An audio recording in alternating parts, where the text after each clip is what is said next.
We're here at Whitgift School and I'm joined by the grounds team leader here, Peter Booth. Peter, again, thanks for taking time out. Thank you. I know you've got matches and stuff going on, so we'll try and keep it brief. Your role here is kind of helping Dan and kind of putting stuff into practice, but what's the sort of team setup that you've got?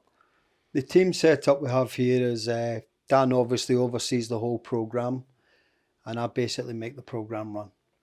Okay. There's myself, there's the deputy Michael, there's 3 other senior groundsmen, including my mechanic Dave, and below that we got other groundsmen and apprentices.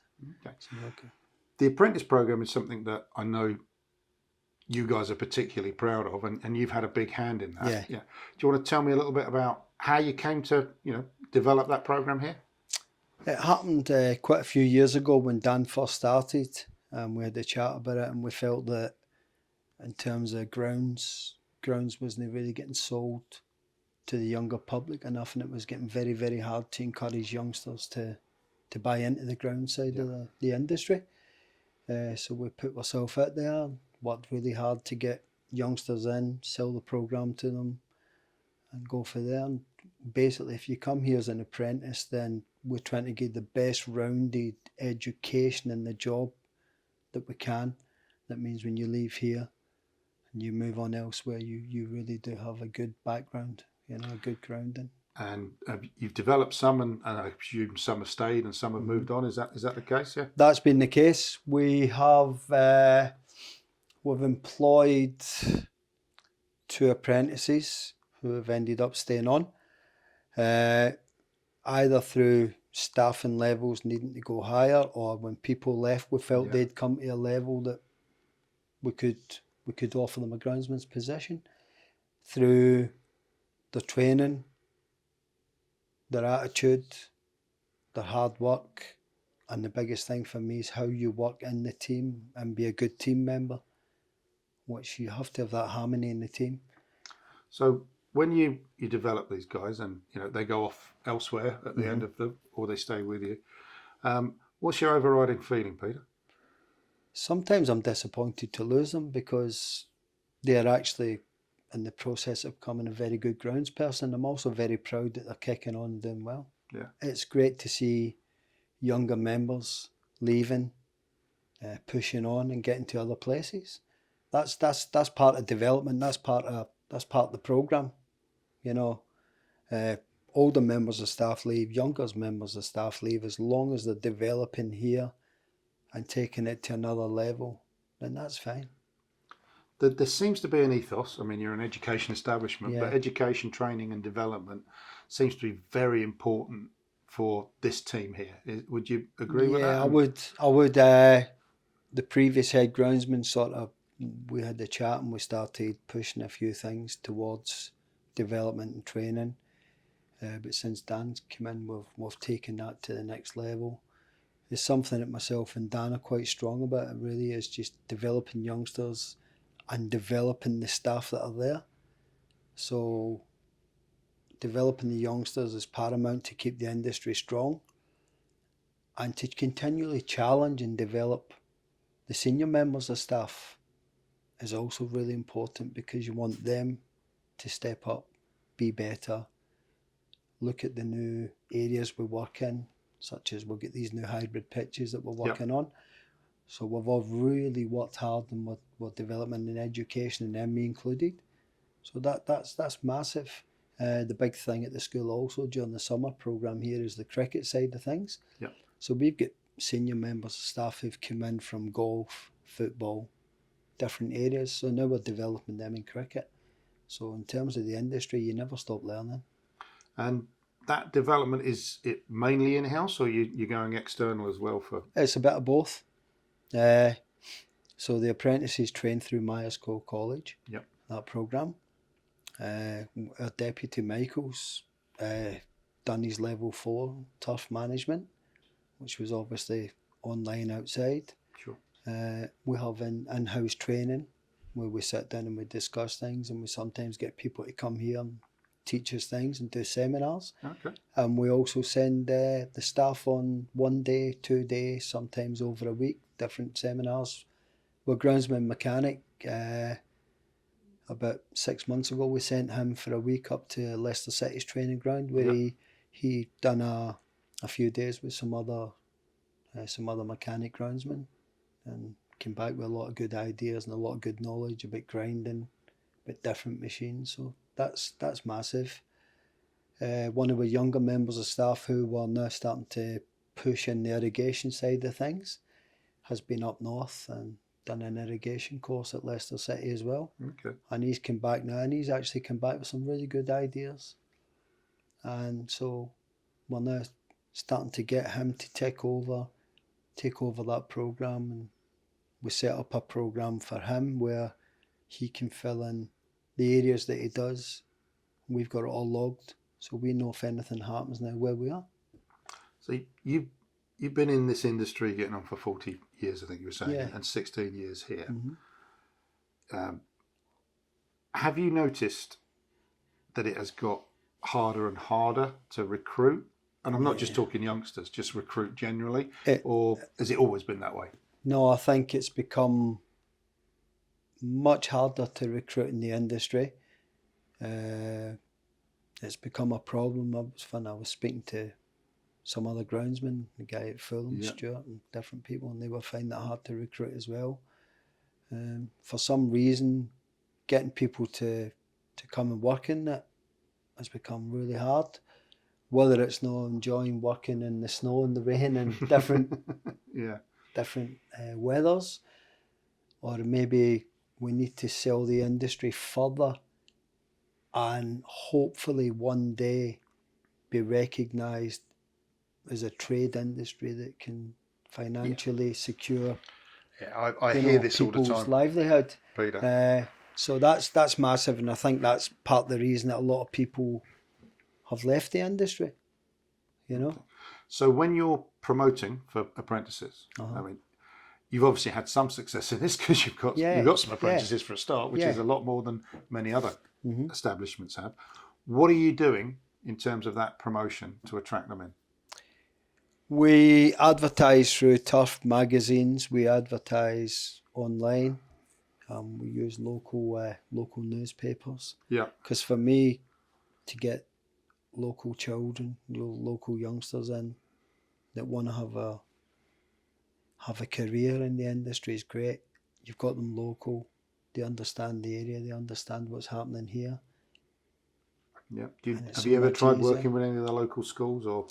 It was a plan that I put to Dan, and we may one day look to go around the local schools. Yeah. Something that I felt we could try and do is go around the local schools, talk about our sort of way into the industry, and how our last 20, 30 years has went, and how we got where we got, and the rewards you can get for joining the industry, and it may attract more people to think about it. I think, again, I've spoken to greenkeepers and grounds managers that have tried that approach. Some have had more success than others, and I think it does depend on the schools you're trying to talk to and what maybe their perception of the industry is. And I think it seems to be that if you take the STEM route in terms of the education, that seems to be a kind of, that ticks a box for them, and they'd quite like to, that helps, that's interesting. I think for a youngster to try and give them some sort of trade and some sort of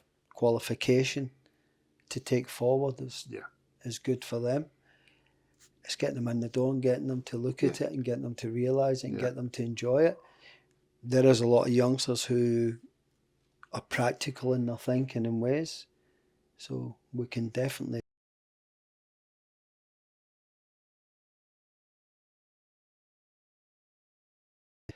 it goes back to financial remuneration, if we call it that. There's a whole list of interlinked items. The recognition, an absolute lack of understanding of what the job is. Massive lack of understanding. I mean, and then that comes with, that also then links to the pay, because if you get the understanding of the job, you might get the better pay. And then the qualification.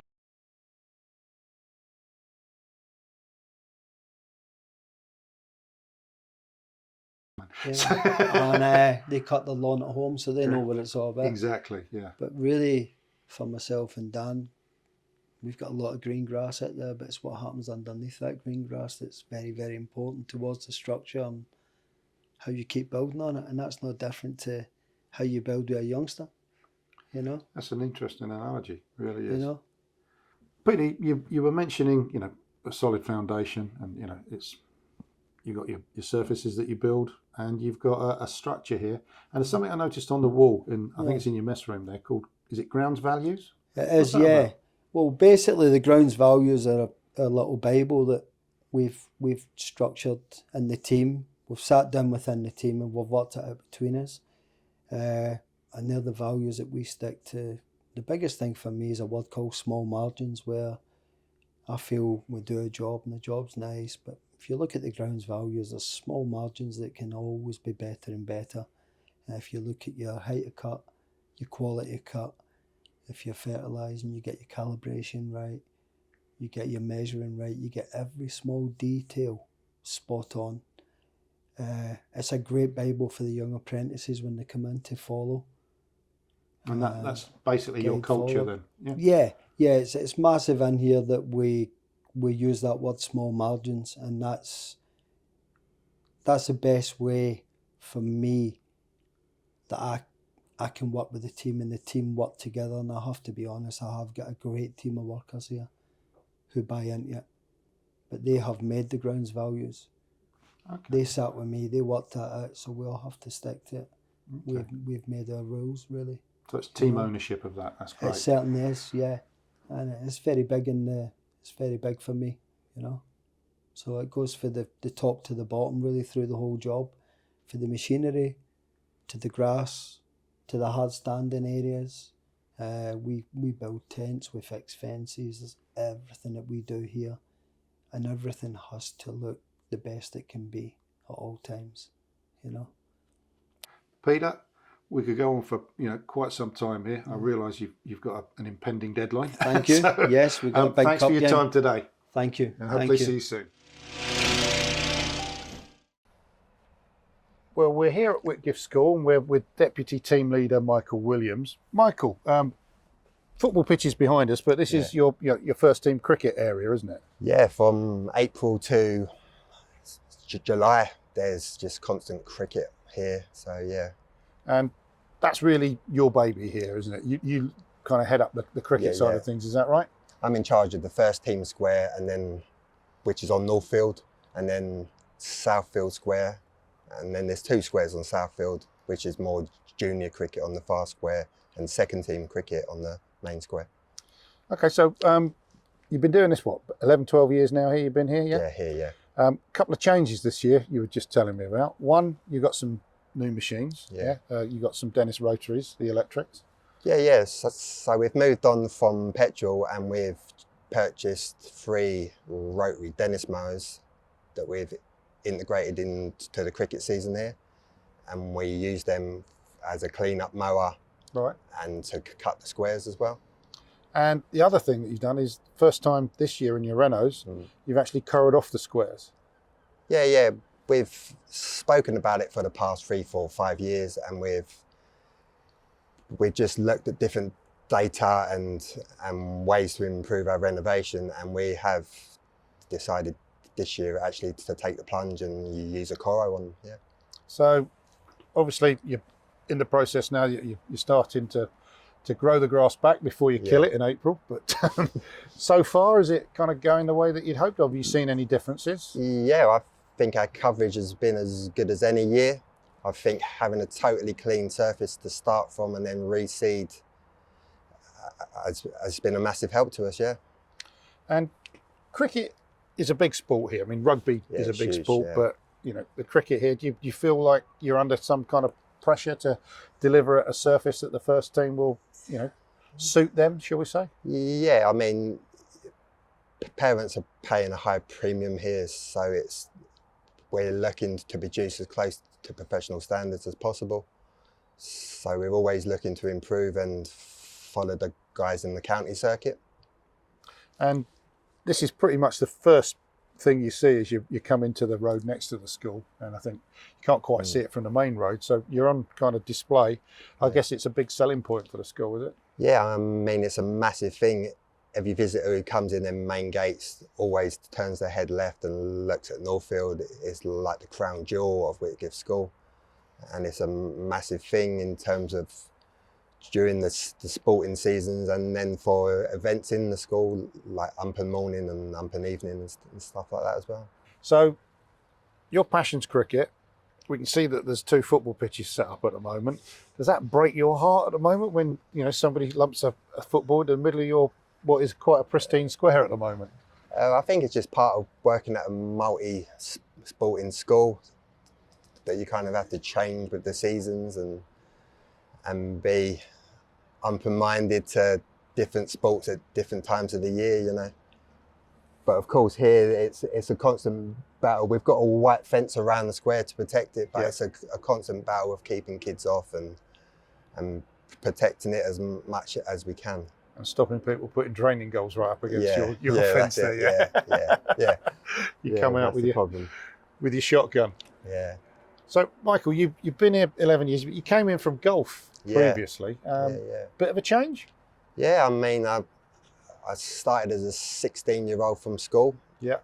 And I basically ended up spending 18, 19 years at a top 100 golf course where I learned a massive amount of knowledge, and just changing life circumstances, I fancied a change, and I saw a job here in 2011, 2012, and I've been here ever since. So, and it's been like a total change from golf greens to cricket squares, and the actual difference between a golf course, it's just you and the mower, the occasional member, but here you're constantly surrounded in people. The school has 1,500 kids. Wow. And then hundreds of teachers and security and catering staff. Yeah. So you constantly have to communicate with different people, and so it's a massive difference from a school to a golf course. And it seems that there's quite a nice culture amongst the grounds team here. There seems to be a passion and a desire to do the best job you can, yeah? Yeah, I think it's quite a skilled team with different skill sets and all different ages. We've got people early 20s to people late 50s, and it's a nice balance, you know. Michael, it's getting on. I guess you're keen to get away now. Yes, and please, thank you for hanging on for us. Cheers. Pleasure to meet you. Thank you very much. Hopefully much. see you again soon. Yeah, cool, perfect. Cheers. Cheers. Cheers. I'm joined now by Matt Harris. Matt is an apprentice, one of 2 apprentices here, I think, Matt, yeah? Yes. At Whitgift School. So your first job is this, yeah? First straight out of education, a mate at the cricket club who was running the ground said, come and help me. And then that led to my first job in turf. Okay, so you volunteer, is it Sanderstead Cricket Club? Yeah. So how long were you doing that, helping out there? Since I was 15, I'm now 24. Okay. I don't look it, but 9 years. 9 years. So you've been volunteering. Yep. Okay. What about that made you think this could be a career then? I was never very good in school, like just one of those I couldn't sit still, so office work didn't really suit me, I guess. And this attracted me because I like seeing how my work is and the results of it. So you're obviously volunteering down at the cricket side of things. I assume you play. Yeah? Yes. How did you find out about a role here at Whitgift? I was working at a different place, and I was just on LinkedIn, just scrolling through late at night, and this came up, and I thought, it's around the corner from me. Very attractive place to work. I'll give it a go. Okay. I mean, as Croydon goes, there's not much better places. You wouldn't think to you're in look Croydon, at. would you? No, you wouldn't. No. No sirens at the moment. No. For a start, so you've been here since April. Yep. And you're partway through your apprenticeship. How's that going? Yeah, really good. It's an educational course, but you know, with Dan, Michael, and Peter, the support I get from them, I can ask them any question, and I'm free. I'm not afraid of making mistakes because it's part of the learning process. Okay. And you're obviously, I guess, tied to a college as well. What college are you working with? Keats Training. Keats Training. Yeah. Okay. And do they come out and do anything with you? Yeah, they've been up here a few times.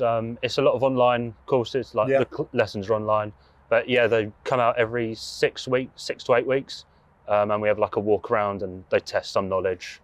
So yeah, they're really good as well. And before you got involved, Mhm. I mean, as a cricketer and as a sports fan, I guess, did you have any idea what was involved in the job? Not the depth of it. I sort of knew, having been around the club, I'd seen people go out on mowers, rollers and everything, but I didn't know the science and how much science is involved in it. Yeah.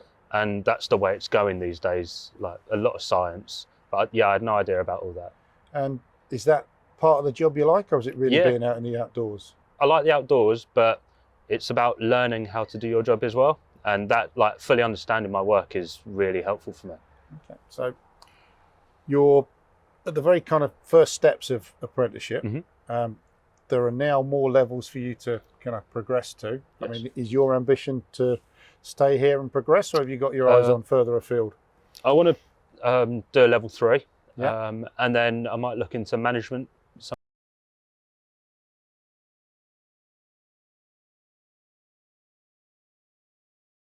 I'm just focused on staying at Whitgift.